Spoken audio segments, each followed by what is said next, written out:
My name is Dave Morrow. 9 months of each year, I live out of my vehicle. I travel the wilderness by foot on an endless backpacking and landscape photography trip. I want to teach and share the photography and outdoor skills that I use on these trips. I don't want to spend hours editing video or sitting in front of a computer, so I made some rules. First, everything's shot on GoPro. This was the best way I found to record quickly on a consistent basis.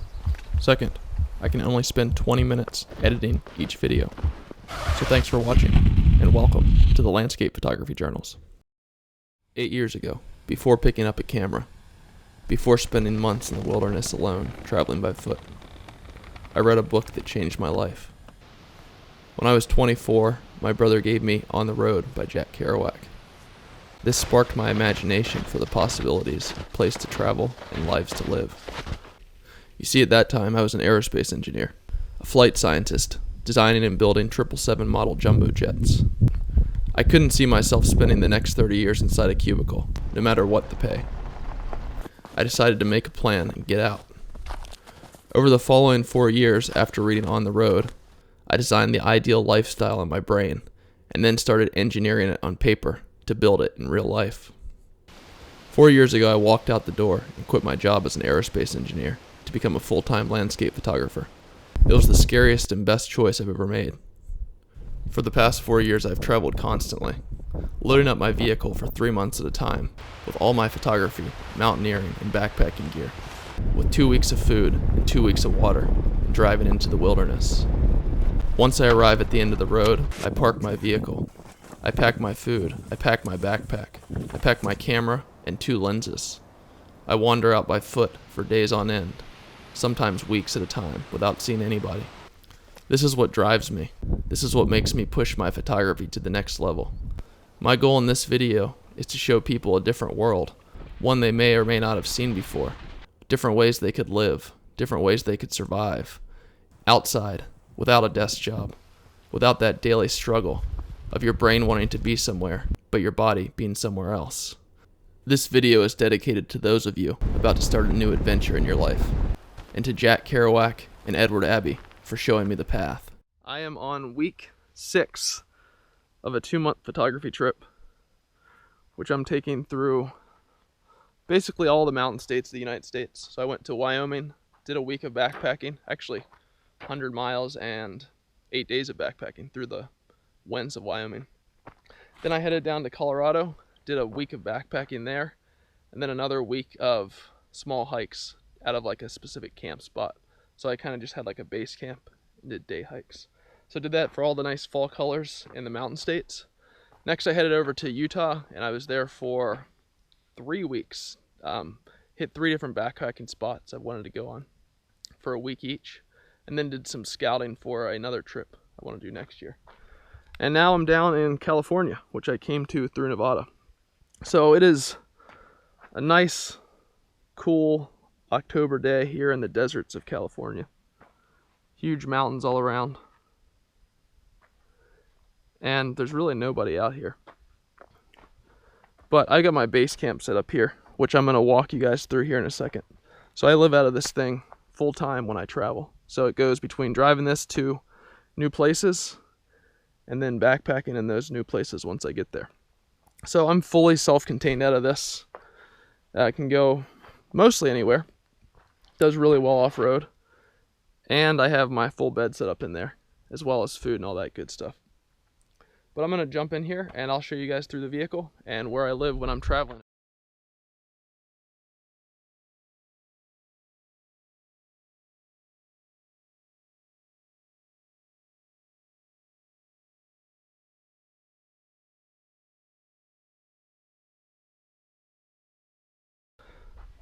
So I have this sunshade that I made put up today.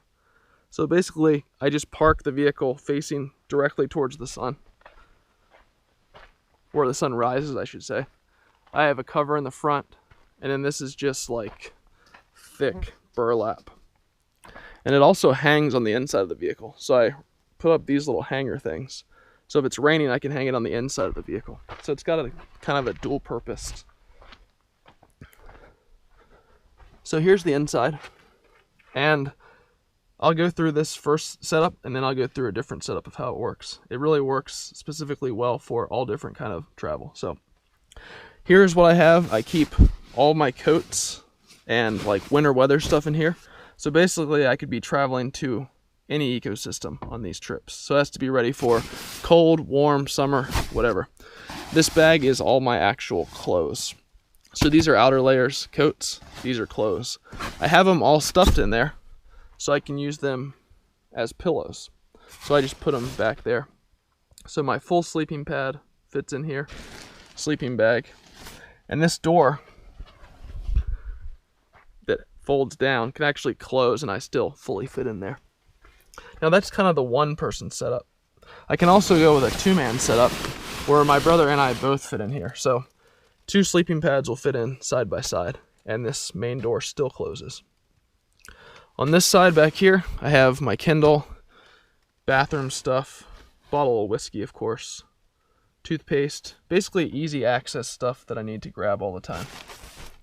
Then I also have this plug port right here, which my computer can plug into. So sometimes I need to back up files, duplicate them off of my camera while I'm on the move, so I keep my computer with me. This side is all cook stuff. So I have fuel, a jet boil, coffee, and then in that jet boil I can actually make French press coffee. And this is just my coffee mug. And then a spoon. So that's all easy access stuff too. But you can see here, these seats basically just lay down flat in the back. So it's a fully flat bed. And this is all hard plastic. So I just keep this little soft rubber thing there to keep these boxes from sliding around.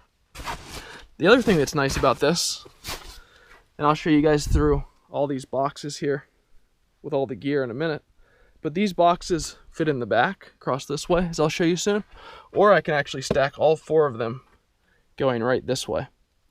So if I'm in a place where I don't want anybody to know I'm sleeping in my car, I can just stack all those boxes here, have my full bed here, and then close the back. And if I really want to be secluded, I can just take this burlap that I just showed you on the outside, and it connects all along these pieces here. So I can fully hang it and nobody can see inside the vehicle. This is just a towel and then a headlamp, which I keep there when I'm kind of set up as base camp or camping out. So that's how it works when I'm at like a base camp. So I'll drive this basically way out in the middle of nowhere and find a place that I want to explore. Like I really want to explore this valley. Instead of just hopping around all these different hot spots of photography, I'd rather come to one location and then spend like at least a week or 10 days there, maybe even more, and really get to see it from all different angles. It's kind of a cool way to see like an ecosystem. So what else is important? Off-road tires. I like these tires. They're BF Goodrich all-terrains. And then on this side, I have a top rack, which I always throw banana peels in for some reason. And then I have a high lift jack. And that will basically jack up any of these tires. So let's say you're stuck in sand. You could just use that jack. It'll jack this tire 3 feet, 4 feet high if you need. And then you can just take a shovel, which I have right there, and you can shovel all the dirt or logs or whatever you want to put under your tire. And then you can just slowly roll out of the situation. So that's good to have for any off-road or backcountry travel. Now I'm going to go through these specific boxes here. And then with the boxes, that's where I pack all my gear. And I kind of have it itemized in places so I can easily access it. All right, so these basically stack on top of each other, as I'll show you soon. But as far as what's inside them, I have them each labeled. This is called dry clean. Just basically my way of denoting to myself where I keep things. And then I have them with numbers in the front. I just use duct tape to make numbers. And that's actually how they stack up in my vehicle. So without thinking, I can easily stack them in the same place every time, in turn grabbing what I need every time. So this box is basically just a bulk food box. I get tons of bulk, high calorie food like nuts, freeze-dried veggies, stuff like that, and I keep it in here. So I can make food without going to the grocery store for probably 2 weeks to a month if I really load up for a long trip. Because when I'm coming out here, I don't want to have to stop at grocery all the time. Toilet paper, ramen, very good high calorie soup, and then a backup camera It's a D800, and then some backup lenses. So basically I have a duplicate of all my regular body that I keep in my vehicle. I also have lots of different Ziploc bags, plastic bags, so I can itemize my food when I go backpacking. So I have each day counted out as far as calories, then tons of energy bars and more freeze-dried veggies. That way I can always get veggies when I'm out here because they don't stay for very long. So freeze-dried stuff is good. Next box. So that's just all bulk food box. This box is called Wet Dirty. Sounds appetizing, right? It's basically just all outdoor gear that can get filthy. It's all my backpacking stuff. So ice axe, bear food container. So basically this is a apparently animal proof sack. Keep your food in for backpacking. Now as far as that goes, I just keep that packed with 4 days of backpacking food at all times. So if I get to a trailhead, or anywhere I want to climb, like over here, I can just grab that and go out for 3 or 4 days without having to think about packing food. 1-man tent, 2-man tent, and then tent poles. This is like a utility sack, so this holds a bunch of different size stuff sacks, as well as like all different kind of hats that I might need, or gloves.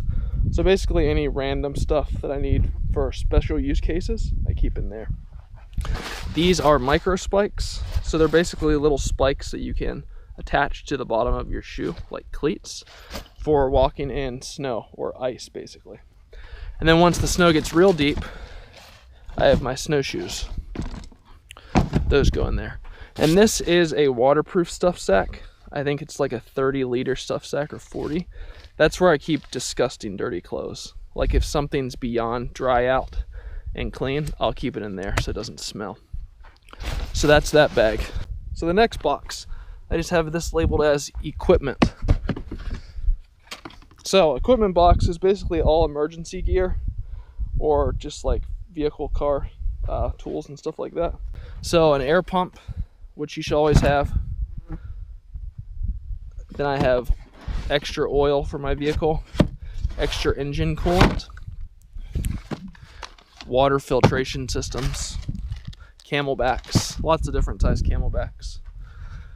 Then I have this bear container, which doubles as a seat around a campfire. And then in there I have some backup air compressor, camp fuel, and an emergency blanket.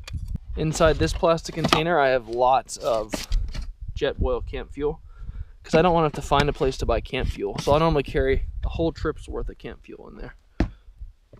And that's just MSR ISO Pro, so it's all weather fuel.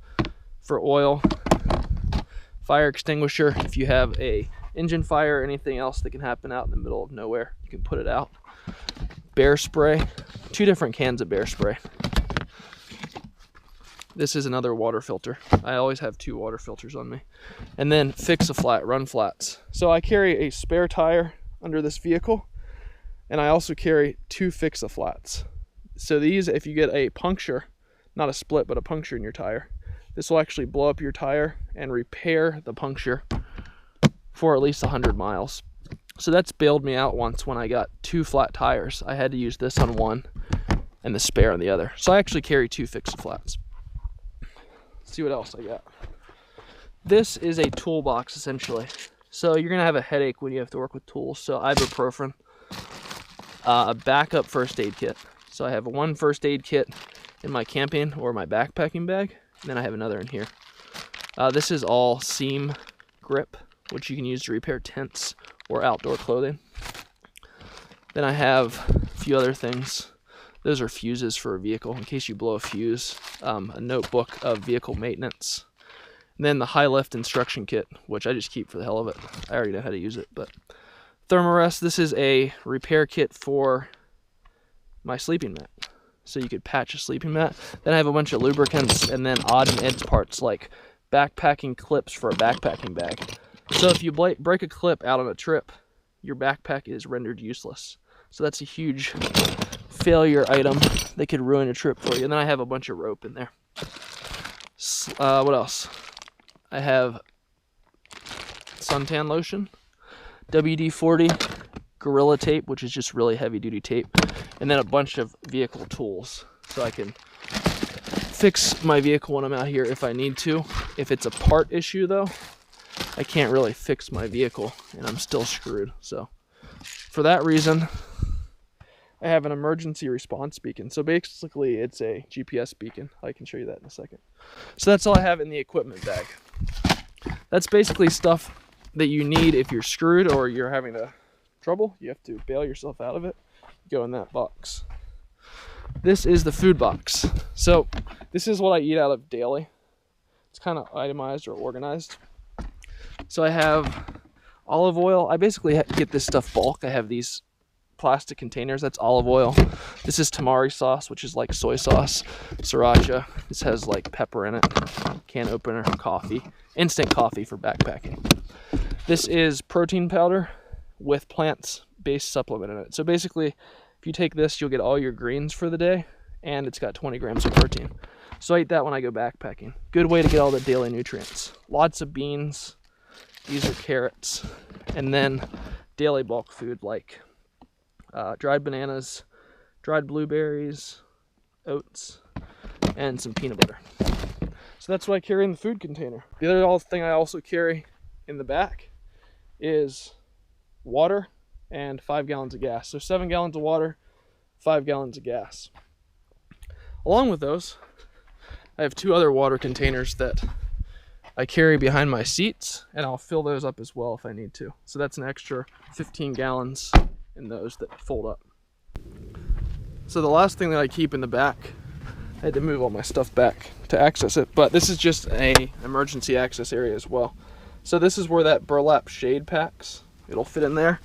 Then I have some high lift jack accessories. I have stuff to change a flat. I have this piece of board to put under the high lift jack and sand. Real chains, not the chintzy chains. You want legit tire chains. And then 2 big toe straps and that extra run flat or fix a flat. So that's just in that lower area. All right, so here's everything packed up. 1, 2, 3, and 4. So that's all the gearboxes. Water's here. Fuel is right behind it. And now those seats that were laid flat are up. And you can see I don't actually have the cushions in these Xterra seats. So I put my camera here, and then I put GoPro, any video stuff. Then I have my tripod here. So when I'm out driving, I can shoot easily in the middle of nowhere. Mountaineering boots, which also double as hiking boots. At least these do. I like them a lot. Then here's all my battery charging stuff. So any dead batteries go in this side, and all the stuff to charge them goes in this side. Once they're charged, I put them in that bag.